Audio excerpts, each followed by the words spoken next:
In today's video, I'm going to show you how you get the best possible audio when you're recording any kind of analog instrument, whether that's guitar, drums, bass, vocals, and so on. So to kick the video off, we're going to take a look at right at the beginning, which is dealing with the audio interface and setting your levels at that point. Now, making sure you get everything set up and optimized for the audio inputs and for the preamps that are in the interface that you're using is vital to ensure that you get the best possible audio into your digital audio workstation, ready to then start applying effects to it, mixing, mastering, and so on. So in this example, I'm going to be using the Roland Quad Capture audio interface. Now, it's a cost-effective interface. I've used it in plenty of other videos, and I use this for pretty much all my recording, including voiceovers, recording guitar line level instruments, and things along those lines. So let's get a signal into the interface. Once we've got the signal in there, the next thing we're going to do is ensure that we set the levels. So what we're aiming to achieve is to get our level sitting around about the -18 dB mark on our peak meter. The reason for this is primarily because most audio interface preamps are optimized to work best at -18 dB. Now, if we optimize our input for that, we're getting the best audio signal to go into our digital audio workstation. Now, we're not going to say that it can't go above 18 or go below 18, but we're looking to get that mean average. So the type of instrument that you're recording will dictate the type of dynamic range being applied. So for example, an acoustic guitar or a vocal can be very dynamic, so you're going to find that -18 dB can be quite difficult to get to. So the aim for this is to make sure you don't peak above -12. So as long as your vocal sits roughly between that -18 and -12 range, that's going to be great. Whereas if you're dealing with something like a distorted electrical guitar where it's being overdriven, you'll tend to find that that'll be a much flatter response and it'll be easier to position around that -18 dB level.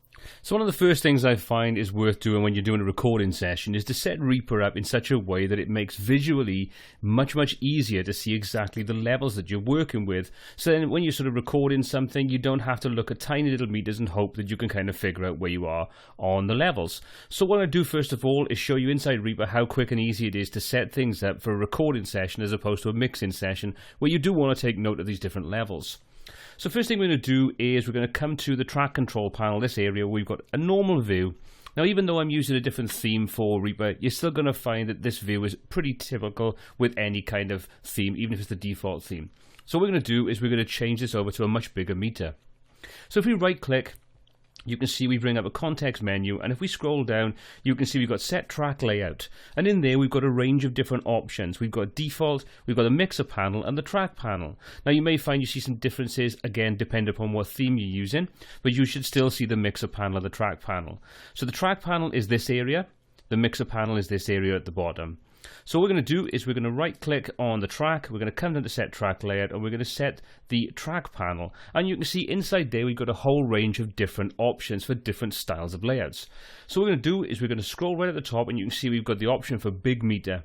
If I click on that, you can see that now gives me a bigger meter to see what we're working with, but we can go one step further.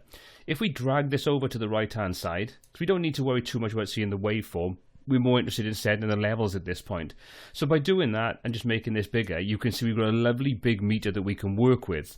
So we can now very quickly and easily set everything out the way we want. So if I just make sure there's no metering going on and no effects on there a second, I'll just change the input now to my mic level input, and you'll see exactly what's going on, and the meter will show you exactly what I'm saying. Now don't worry if my meters look a little bit hot on here. I'm not going through my audio interface for Reaper at the moment, just so I can record the screencast for this, but it's going to give you a visual representation. So if I just change this over now to the right input, you can see now I'm getting a reading based upon the mic that I'm using at the moment. So you can see I can visually see from a distance, depending upon like the size of the monitor, I can very easily see if I'm peaking, how hot I am, where I am in the sort of the dB range. So you can see in this instance I'm a little bit too hot inside Reaper, but I say don't worry about that. Okay, so let's just turn that off a second. So the next thing we want to do is input some signal into this, some test signal, kind of strum in the guitar, for example. If you're using a guitar, hit it the kind of way you would, maybe give it a little bit more sort of attack than you may necessarily do, just so you can set your levels. And what you're looking for then is to get around the -18 dB up to just under -12 dB for your levels. So then when you record, you should be pretty good. Now, if you're using outboard gear like an outboard compressor for vocals and so on, then take that into consideration, because that's going to affect and smooth things out, so it should make it much easier, because you'll get less transients, especially in your vocals and bass, because they are very dynamic instruments, and again, the same with acoustic guitars. So take that into consideration. However, if you're going to be applying compressors and things along those lines afterwards inside software, then ignore all that to start off with. You're looking for your input level to make sure it's between that -18 and -12 dB setting at the input stage. That's your direct signal in. What you do afterwards is entirely up to you, and you can adjust each one of those individual VSTs or plugins to compensate for any increase or decrease in volume that you may introduce into the audio after you start applying those effects to it. It's your input signal. Your direct input signal is the important factor at this point. Okay, so let's now do some testing. I put a guitar into this. Now, you're only going to hear the DI signal. When I'm playing back, I'm listening to the affected signal going through a VST, but that's not during the recording stage. That's just so I can hear what the guitar is going to sound like. The recording is completely dry. There's nothing affected. It's just a dry signal going straight in. So we'll start off by doing a signal where we've got the levels probably a little bit too low, and then we'll adjust it to try and find where we need to be. So this is where we are to start off with.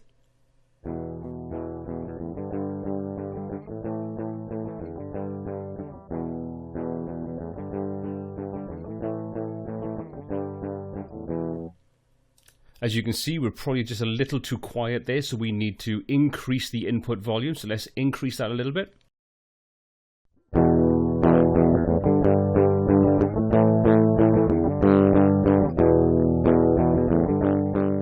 So as you can see, we've gone a little too far there. We've started to peak and we've gone up right into the red. So we need to pull that back and find that happy medium. So we'll just take that back a little bit.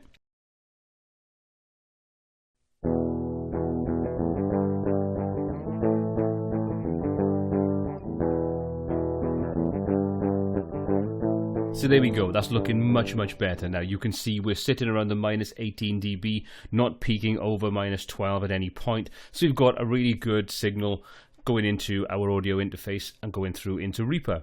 So there we go, we've gone and set the recording level now for our first line level instrument, our first analog instrument, the guitar.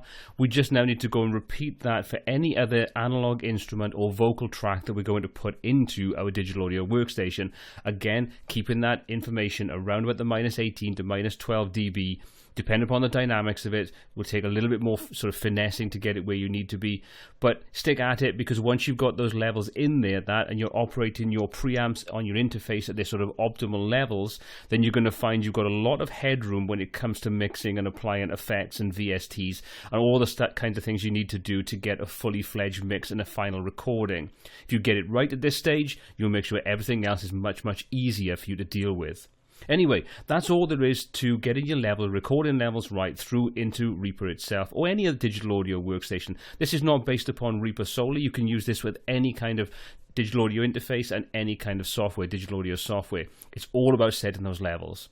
Well, there we go. That kind of wraps up the video. I hope you found it useful. I hope it's giving you its insight into how you can get great recording levels to ensure you get great end results. If you did enjoy the video, please give it a thumbs up and hit that subscribe button to be kept up to date with all the new content we add every single week.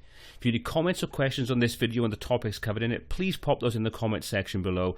I like to read everything you post and try to answer as many comments as possible. Well, until next time, happy mixing.